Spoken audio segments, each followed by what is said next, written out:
From your news leader, this is WTAJ News at 5.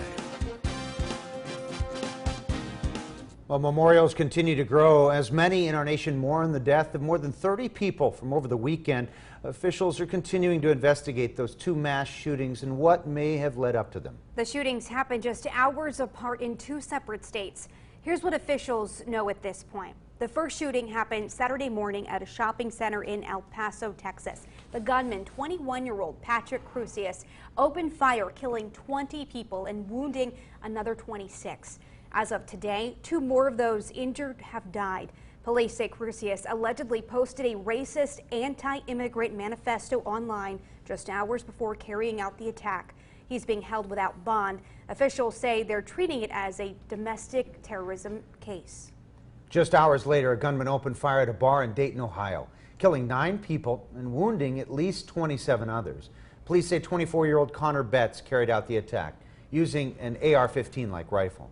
Police responded in less than a minute and confronted Betts. Moments later, at least 6 officers opened fire, killing him. They're still working on piecing together the minutes leading up to the attack. They don't have a motive. Police say Betts did not have a criminal record. However, people that he grew up with describe him as a troubled teen who once created a hit list of people that he wanted to kill. We have team coverage for you as many are reacting to those shootings. We're going to be checking in with our Colleen Knutson, who spoke to a friend of a local grad student who was killed in Dayton. First, our Charlotte Ames spoke with local experts and has more on what they say you can do in an active shooter situation. Charlotte? John, a local security expert says your chances of being caught in an active shooter situation are probably about the same as your odds of being struck by lightning. But the stakes are very, very high, and it doesn't take a lot of time or effort to get better prepared. Rick Capozzi, the founder of Survival Mindset, trains people how to recognize a potentially dangerous situation and how to react in a way that offers the best chance of survival. First, take a close look at your surroundings. When you walk into a business, be thinking about, does anything look out of the ordinary? Is there anything I should be tuned into? If I need to leave in a hurry, what are my exit options? Many stores, such as strip malls, shopping centers, and even convenience stores, only have 2 exits, front and back. Most people have a tendency to run towards the exit that they came into the building. That's going to quickly get crowded. It's going to create a bit of a fatal funnel for folks, and you would want to probably avoid those crowds. Capozzi says after mass shootings, people often say they thought they heard balloons popping, firecrackers, or a car backfiring. When you hear those sounds, consider the possibility it could be gunshots. And Capozzi says if you know you hear shots, get behind something that could either stop a bullet or conceal you from the shooter. Back to you in the studio. Thank you, Charlotte. And Nick Humer, one of the 9 victims of the Dayton, Ohio shooting, was an undergrad at St. Francis University in Loretto and was currently a grad student there. His internship was what brought him to Dayton. Now we have our Colleen Knutson joins us now live with how Nick is being remembered by his friends and the entire St. Francis community. Colleen? John and Amanda, Katie Vitez met Nick through mutual friends, and through over time, they didn't just become friends, they became family. She says that whenever Nick walked into a room, he would make it brighter because he was so full of life. She called Nick a big brother, adding he was always there for her and supported her during a tough time with her family. Katie says the St. Francis community is small, and everyone, even if they didn't personally know Nick, felt this loss. One of my friends actually said that when she thinks of St. Francis, she thinks of Nick Coomer. Like, that's like the face she thinks of, because he was just always there. He was such a strong figure, I think, to all of us.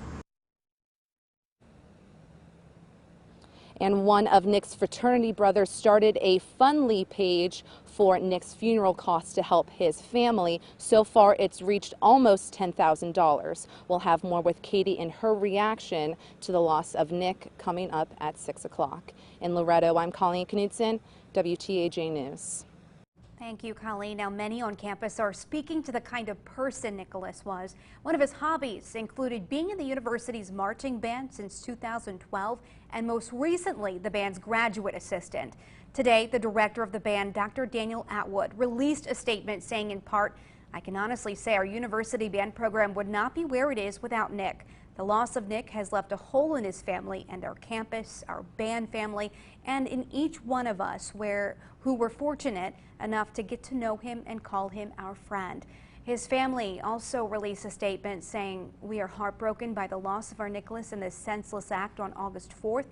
As our family grieves, we ask for privacy at this time." Now, St. Francis University is holding a mass for Nicholas tomorrow night. It's being hosted in the St. Francis Immaculate Conception Chapel on campus. It'll begin at 7 p.m. for all who want to attend. A local law enforcement leader says that he was shocked by these shootings and hopes we as a nation come up with some common sense solutions. Blair County Sheriff Jim Ott supports those who want to be trained and carry a concealed weapon to try to stop a shooter until officers get there. He says in these recent mass shootings, officer response time has been excellent. All these cases, if you look nationwide, our law enforcement does a great job on responding to incidents like this. And we've been well trained and continue to train, but we do a good job on responding to calls like this and taking direct and quick action to try and stop the threat before any further injury or death occurs. Sheriff Ott says he thinks existing laws must be focused on and enforced first before creating new laws. He also believes more people need to step up and report suspicious behavior or social media posts that could warn of a mass shooting. And we're going to continue our team coverage throughout the shows with live reports. We'll also check in with our Matt Heckel at our state capitol to hear more about what lawmakers are proposing to curb gun violence. And you can find all these stories and more on our website, wearecentralpa.com. Just search under the News tab. Time now for your first check of the latest forecast. Yeah, Chief Meteorologist Joe Murgo with more on what we can expect into tonight. Joe? Well, John and Amanda, some places did have a downpour this afternoon into this evening. Other places, not much going on. Our Doppler is showing a scattering of showers. Not much lightning in our region, but there are in western Pennsylvania. Go ahead and take a look at Blair County just to the north and west. If you're heading up Route 36, you're going to run into a downpour and a couple paths just east of town. Let me go ahead and loop this, and you can see how they just fired up. The ones east of I-99 are starting to fall apart. There's also one that's approaching I-99 in Center County, and a couple of showers also around Somerset County and also in Elk County. We've had some heavier showers and thunderstorms that have moved across the area, and we will have a shower or thunderstorm in some spots early tonight. Later on tonight, just some areas of fog, patchy clouds, low temperatures for tonight. Not going to be that low. And the reason why is it's muggy. Dew point temperatures are in the 60s. So your hour-by-hour dew point forecast does show it's going to stay muggy through the overnight hours. And with dew point temperatures in the 60s and low temperatures close to the dew point, we'll have some areas of fog developing later on tonight. And as we go ahead and take a look at your future track for tomorrow, sunshine will mix with clouds. And like today, a few spots will have a shower or thunderstorm. Many spots miss, but be prepared. There'll be a shower or thunderstorm in some spots.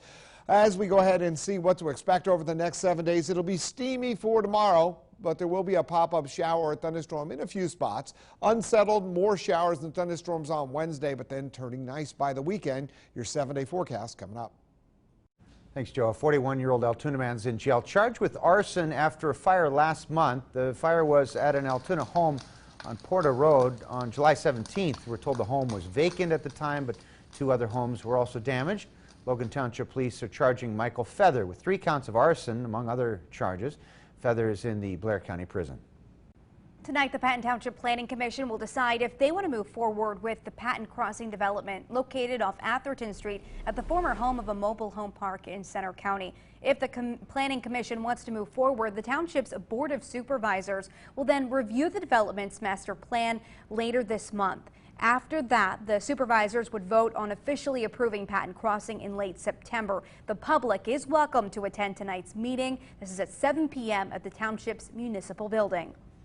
After a nationwide search, Penn State Police has hired a new chief of operations. Joe Milk, the current assistant chief at Oklahoma State University, will take over with a new role as chief at University Park August 26th, the first day of fall semester classes. Penn State was searching for a new chief since the former chief, Keith Morris, resigned in February. Millick says that he's excited to come to Happy Valley and will be very busy as he gets to know the local communities he'll serve. After the break on WTAJ News at 5, the president is reacting to the impact of 2 mass shootings over the weekend as they continue to affect Americans. We're going to have more on what he says should be done as we move forward. A few spots are getting rainfall this evening, other spots dry. An update with your Doppler coming up.